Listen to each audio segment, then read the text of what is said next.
วลงทางเมืองเวียงไซดินแดนอุดมวิไลคนมีน้ำใจเอื้อเฟื้อเจือจุนลงคอยผู้วองมาหาน้องผู้สาวลองพูดคนงามแก้มขาวจูนพูด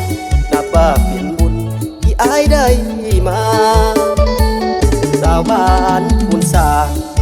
ตาบานสงงามบาดใจเพียงคำที่นางยิ้มให้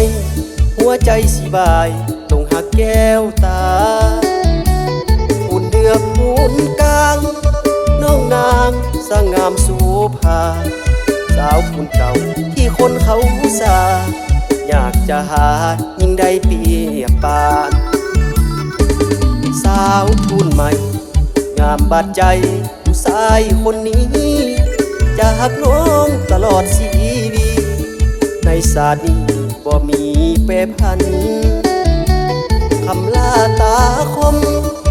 บานสมสาวงามลาบันยอดดวงใจที่อายใฝ่ฝันยกให้จอมขวัญผู้สาวบ้านเสียงถึงอายอยู่ไกลแต่หัวใจบ่ได้ห่างเลยที่ทอดแต่สาวบ้านเลยอยากมาเป็นเคยหัวหมอนนอนเคียงหากบ่ได้นางคงบ่มีทางสิกลับขึ้นเวียงพอมาอยู่เป็นคู่ร่วมเพียงจะหักแต่เพียงสาวงามลอง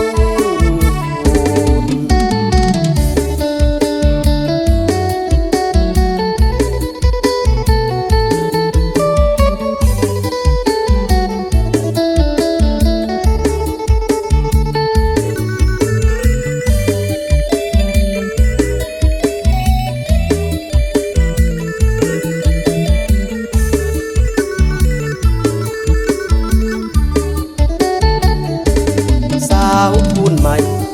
งามบาดใจผู้ชายคนนี้จะหักน้องตลอดชีวิต